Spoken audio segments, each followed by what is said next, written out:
Peraturan terbaru persyaratan penerbangan dalam negeri sudah berlaku sejak 17 Juli 2022. Peraturan tersebut mensyaratkan penumpang pesawat domestik harus telah divaksinasi COVID-19. Penumpang yang sudah divaksin booster tidak wajib menunjukkan hasil negatif tes COVID-19.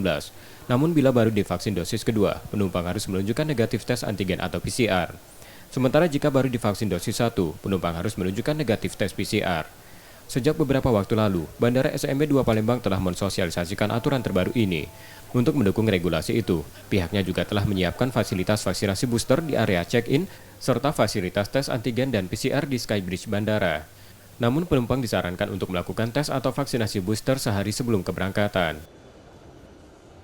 Dan sekali lagi ini pilihan dari masyarakat, ketika mereka belum vaksin dosis 3, pilihannya ada dua.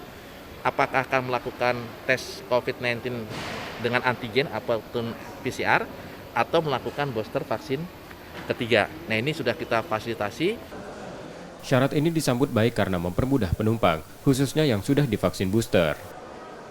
Tapi kalau dari pemerintah sendiri, biar supaya lebih aman diberlakukan booster ketiga, kalau misalkan itu lebih amannya, saya sih setuju-setuju aja untuk ketetapan dari pusatnya. Kalau kita sendiri udah booster belum? Saya sendiri udah booster. Sebelum diwajibkan, kemarin pertama kali itu ditetapkan harus adanya booster, saya udah booster duluan sih.